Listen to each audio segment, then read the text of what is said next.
In the days after it became clear Zohran Mamdani had won New York City's June mayoral primary, much of the Democratic establishment began to panic. Former President Barack Obama, the last Democrat to captivate the party's base, got on the phone. In a lengthy call in June, Mr. Obama congratulated Mr. Mamdani, offered him advice about governing, and discussed the importance of giving people hope in a dark time, according to people with knowledge of the conversation. Others in Mr. Obama's orbit have also shown a keen interest in Mr. Mamdani and his campaign. John Favreau, who served as Mr. Obama's speechwriter, and Dan Pfeiffer, a former senior advisor, have been in communication with the Democratic strategist Maurice Katz, among Mr. Mamdani's closest aides.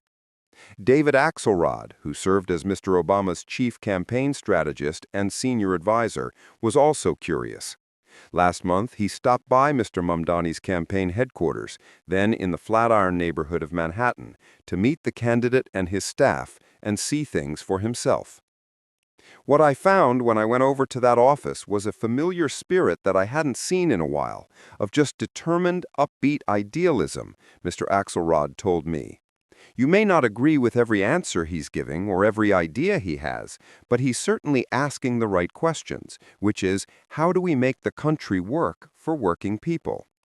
He said Mr. Mamdani's ability to inspire young Americans who feel economic uncertainty acutely was critical and something the party at large needed to reckon with. Mr. Axelrod was introduced to Mr. Mamdani by Patrick Gaspert, another Obama insider. Mr. Gaspert, Mr. Obama's 2008 National Political Director and later the U.S. Ambassador to South Africa, has been serving as an informal advisor to Mr. Mamdani. The interest from the closely guarded world of Mr. Obama and those around him is the clearest sign yet that Mr. Mamdani is likely to be embraced by the Democratic mainstream, whether the party's leaders and donors like it or not. It comes at a time of dueling visions among voters, Democratic politicians, and donors over the future of the party. Some key figures within the Democratic establishment have reacted, at least publicly, to Mr. Mamdani with a sense of suspicion or even alarm. Hakeem Jeffries, the House Minority Leader, has yet to endorse the Democratic nominee, even though Brooklyn, which he represents, voted for Mr. Mamdani over former Governor Andrew Cuomo by a nearly 20-point margin. Senator Kirsten Gillibrand, also of New York, said falsely in a radio interview with WNYC in June that Mr. Mamdani had made references to global jihad. Ms. Gillibrand later apologized for those remarks. As the Times reported, the pollster Mark Penn even met with President Trump to brief him on polls showing that Cuomo could be competitive in a one-on-one race with Mr. Mamdani. One of Mr. Penn's firms has worked for a pro-Cuomo super PAC. It seems very possible that Obama world views Mr. Mamdani differently, not as a threat or a liability, but as a promising figure in a Democratic Party with a pressing need for fresh blood. A spokeswoman for Mr. Obama declined to comment. Mr. Obama governed as a liberal centrist, and the party's left flank has grown increasingly progressive since he left office.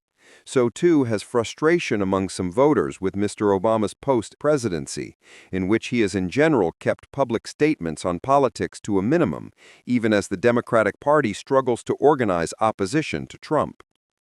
Despite this, Mr. Obama remains among the most popular figures within the Democratic Party in a generation.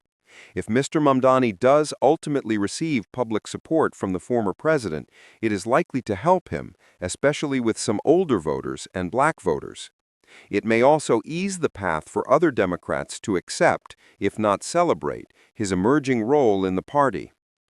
Mr. Obama, if he chooses to do so, could also play an important role by making clear that the intense focus on affordability Mr. Mamdani has championed is not only the purview of the party's left, but should animate the party's politics at a moment in which inequality is destabilizing people's lives and their belief in American democracy. Reached for comment about the call, Mr. Mamdani's communications director, Jeffrey Lerner, who worked in the Obama White House, drew a comparison between the two men. Much like my former boss, Zohran embodies thoughtful leadership, moral courage, and a unique ability to inspire hope in those who've been left behind by politics as usual.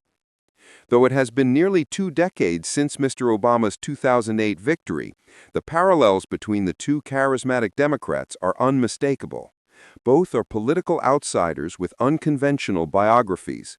Obama was the country's first black president. Mamdani, if elected in November, would be the first Muslim to govern New York City. Both built campaigns around grassroots organizing and formed diverse, multiracial coalitions that galvanized younger Americans and attracted voters far beyond the party's traditional base. Mr. Axelrod said he found the reaction of much of New York's political establishment dispiriting and undated. "Scare the hell out of people and maybe we can get them to vote for our deficient politics," he said, describing the approach with brutal efficiency. "That's not a politics I want to be associated with. That's not a politics I think prevails."